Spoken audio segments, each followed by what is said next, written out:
안녕하세요, 여러분. 저는 라마르 올리버입니다. 글로벌 감리교회의 총회 청원서 비서로 섬기게 되어 영광입니다.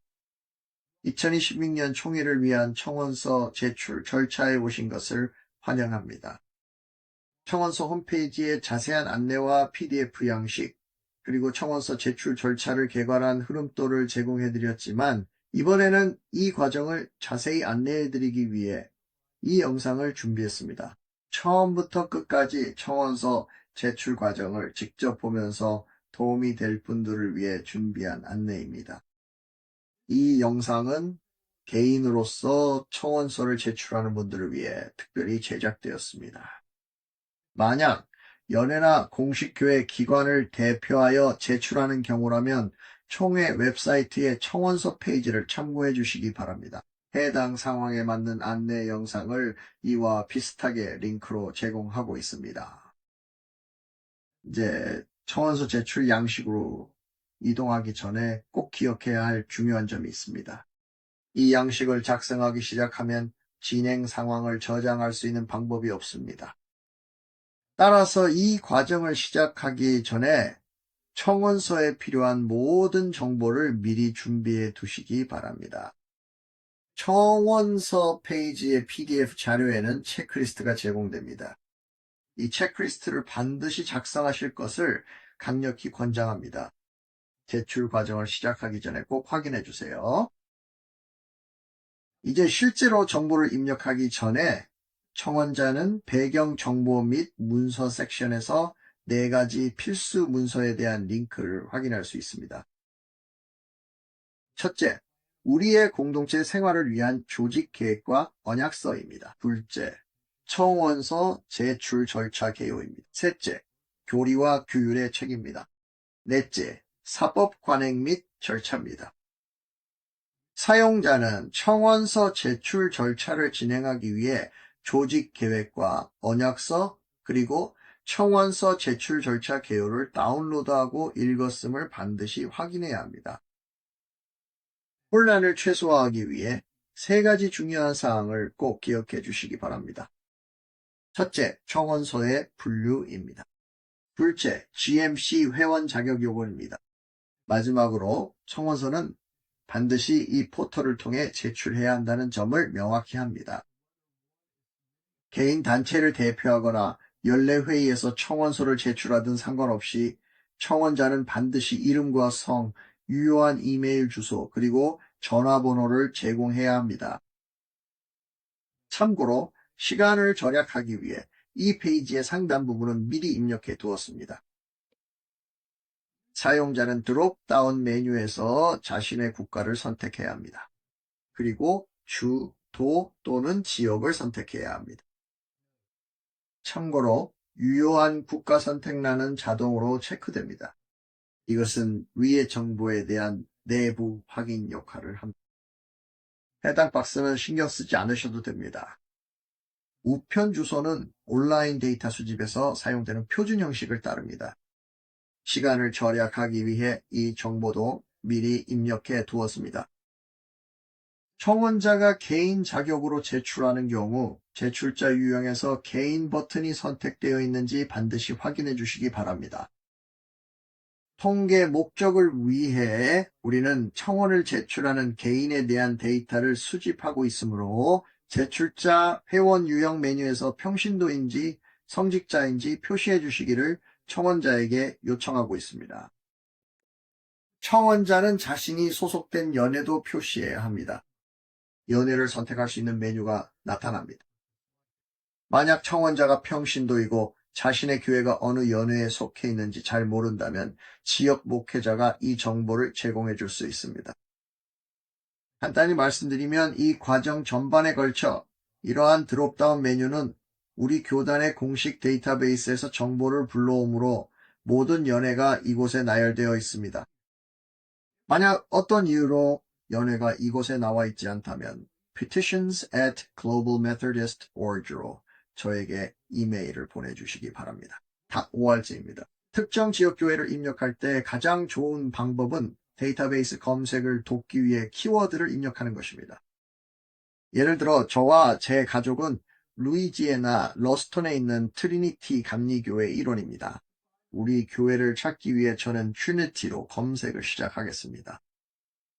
짐작하실 수 있듯이 이름에 트리니티가 들어간 글로벌 감리교회 교회가 2-3개 이상 있습니다.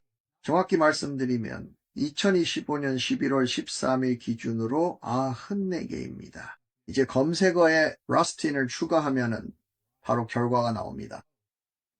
키워드의 순서는 전혀 상관없습니다. 정말로 아무런 상관이 없습니다. 제가 러스틴을 트리니티보다 먼저 입력해도 괜찮습니다. 이제 만약 이 검색 도구로 지역 교회를 찾을 수 없는 경우에는 내 교회가 목록에 없습니다를 선택하시고 미등록 교회 이름란을 작성해 주세요. 교회 이름과 함께 교회가 위치한 도시, 주, 그리고 국가를 입력해 주세요. 저희는 이 정보를 청원 검증 과정의 일부로 확인할 예정입니다. 이제 공동 서명자 섹션으로 넘어가면 특히 처음 2가지를 포함해 매우 구체적인 세부 사항들이 있다는 점을 꼭 기억해 주세요.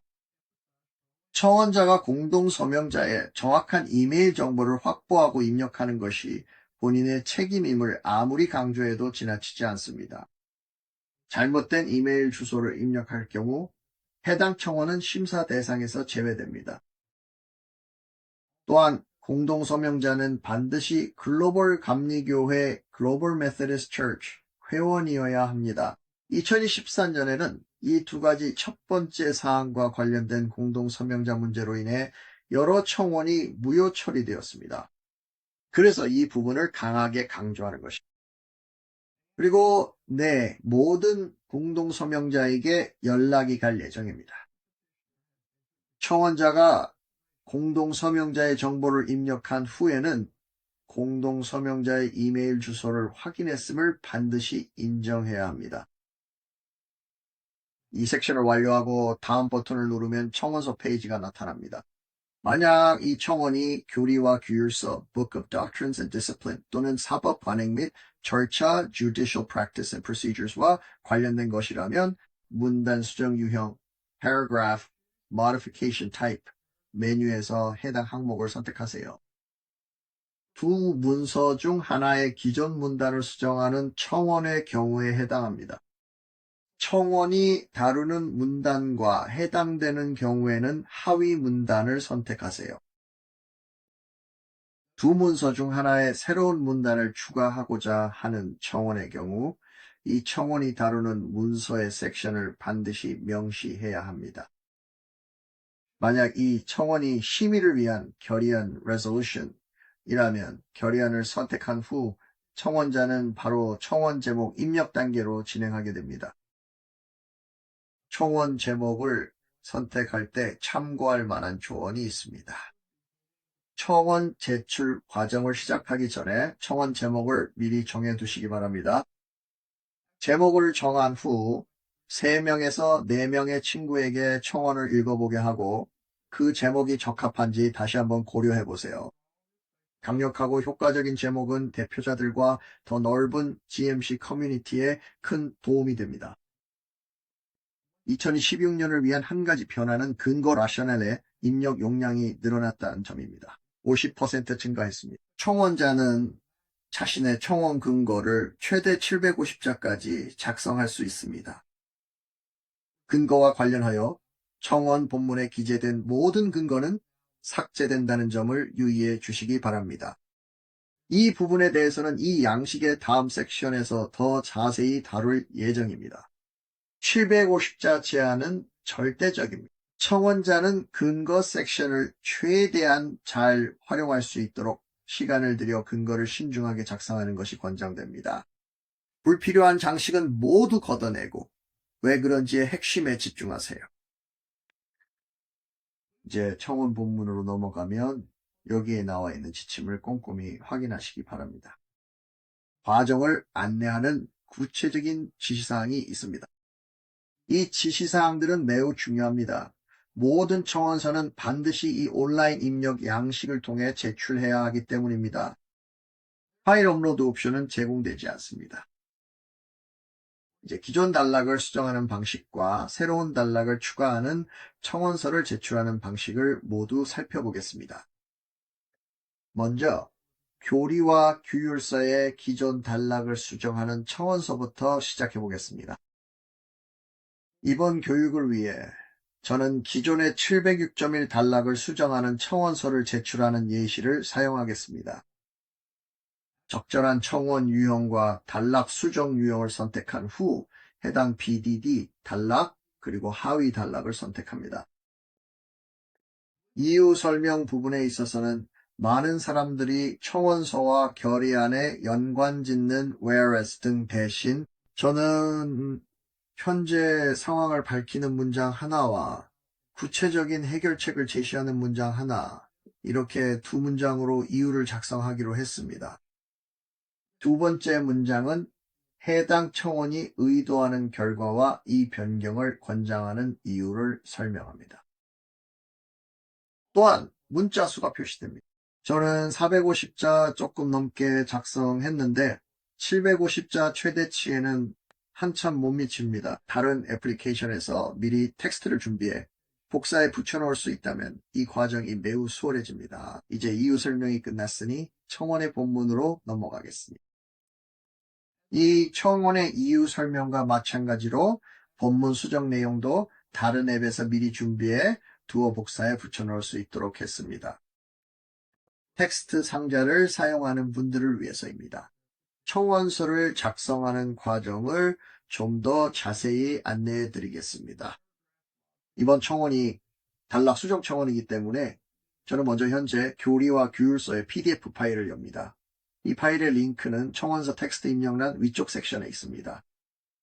수정하고자 하는 하위 단락을 선택해서 복사한 뒤 텍스트 상자에 붙여넣겠습니다. 참고로 복사와 붙여넣기와 관련된 기술적인 부분은 각자의 시스템 환경이 다를 수 있으므로 여기서는 다루지 않겠습니다. 저와는 다르게 말이죠. 이번 경우에는 텍스트가 단락별로 붙여넣어진 것이 아니라 줄별로 붙여넣어진 것을 볼 수 있습니다. 여기서 바로 간단하게 정리하겠습니다. 이 단락의 일부를 삭제하려고 하므로 삭제하고자 하는 부분을 강조 표시한 다음 서식 메뉴로 가서 취소선을 선택하겠습니다. 유용한 팁 하나는 취소선 명령을 사용한 후에는 다시 서식 메뉴로 가서 취소선 명령을 선택 해제하는 것입니다. 그래야 이후에 추가하는 텍스트에 영향을 주지 않습니다. 청원 제출 과정을 시작하기 전에 다른 앱에 청원서의 텍스트를 미리 준비해 두었기 때문에 여기 입력란에 그 텍스트를 복사해서 붙여넣기만 하면 됩니다. 청원자는 제안하는 새로운 텍스트의 밑줄을 그어야 하므로 방금 추가한 텍스트의 밑줄을 표시해야 합니다. 취소선과 마찬가지로 이 작업도 서식 메뉴를 통해 할 수 있습니다. 또한 만약 청원이 교리와 규율서의 전체 단락을 삭제하는 것이라면 이 경우에는 해당 단락을 복사해서 텍스트 상자에 붙여넣은 다음 서식 메뉴를 이용해 전체에 취소선을 그으면 됩니다. 이제 다음 페이지로 넘어가기 전에 이 페이지도 함께 살펴보겠습니다. 규율서에 새로운 단락을 추가하는 청원을 제출하는 관점에서 말이죠. 한 가지 명확히 할 점이 있습니다. 누군가 기존 단락에 새로운 하위 단락을 추가하고 싶다면 새 단락 추가가 아니라 기존 단락 변경 수정 유형을 선택해야 합니다. 이제 예시를 위해 현재 706번 단락과 707번 단락 사이에 새로운 단락을 추가하고 싶다고 가정해 보겠습니다. 단락 수정 유형 메뉴에서 새로 추가를 선택하면 교리와 규율서의 각 섹션 목록이 나타납니다.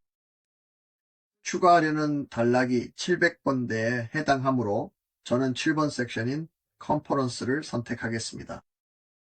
그리고 저는 교리와 규율서에 추가할 내용이 없기 때문에 여기서 조금 재미를 보려고 합니다. 앞서 청원서 제목을 정할 때 드렸던 조언을 떠올리며 여기서는 아주 직설적으로 가고자 합니다. 단락을 추가하기 위해 단락을 추가하는 것입니다. 참고로 여러분, 이걸 보고 아이디어를 얻지는 마세요. 이것은 오로지 예시를 위한 것일 뿐입니다. 또한 앞서 드린 조언에 따라 두 문장으로 제 근거를 제시했습니다. 첫 번째 문장은 현재 상황을 설명합니다. 두 번째 문장은 이 청원이 제시하는 해결책과 그 이유를 설명합니다. 청원서 본문을 텍스트 입력란에 그냥 붙여넣겠습니다. 그리고 이제 다음 단계로 넘어갈 준비가 되었습니다. 마지막으로 교리와 규율서나 사법 관행 및 절차와 관련 없는 청원을 제출하는 경우를 살펴보겠습니다. 결의안입니다. 결의안은 총회에서 다루는 비징계적 항목입니다. 결의안에 관한 자세한 내용은 208.13항과 703.1항에서 확인할 수 있습니다. 교리와 규율서에서 말이죠. 우리의 사회적 증언이나 교회법에 포함되지 않은 모든 결의안은 다음 총회가 소집될 때까지만 효력을 가지며 그때 개정되거나 재승인될 수도 있고 아닐 수도 있습니다. 이 청원의 제목은 기독교적 완전과 소셜미디어 실천에 대한 호소입니다. 다른 청원 유형과 마찬가지로 결의안의 근거 설명은 750자 이내로 제한됩니다. 여기서 들을 수 있는 한 가지 팁은 교회 법상 결의안은 정의상 영구적인 것이 아니라는 점을 유념하는 것입니다. 결의안은 다음 총회가 소집될 때까지만 유효합니다. 마찬가지로 저도 미리 결의안의 본문을 준비해 두었고 이를 청원서 텍스트 상자에 붙여놓을 예정입니다. 이것이 결의안이기 때문에 텍스트의 취소선이나 밑줄 등으로 서식을 지정할 필요는 없습니다. 기억하세요. 결의안은 다음 총회가 소집될 때까지만 유효하므로 현재는 추가나 삭제로 수정할 기존 결의안이 없습니다. 청원의 유형과 상관없이 청원서의 본문을 입력한 후 다음 버튼을 누르기 전에 이 페이지의 모든 내용을 잠시 시간을 내어 꼼꼼히 검토하시길 강력히 권장합니다. 모든 내용입니다.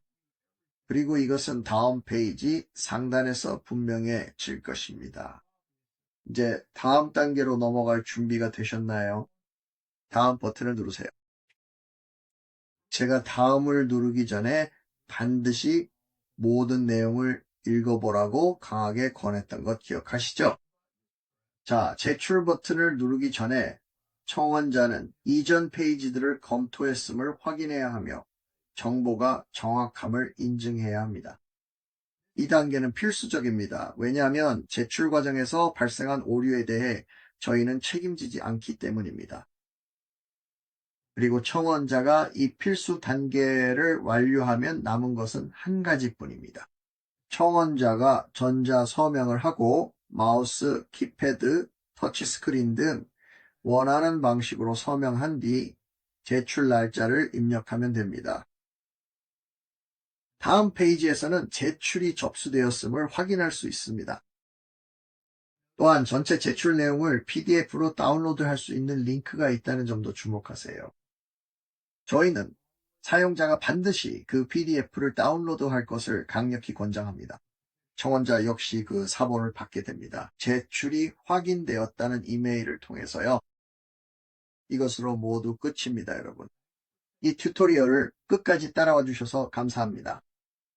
청원 절차의 어떤 부분에 대해서든 궁금한 점이 있으시면 언제든지 petitionsat@globalmethodist.org로 이메일을 보내주세요. 여러분, 건강하세요. 하나님께서 지금도 항상 여러분과 함께 하시길 바라며 여러분도 지금도 항상 하나님과 함께 하시길 바랍니다.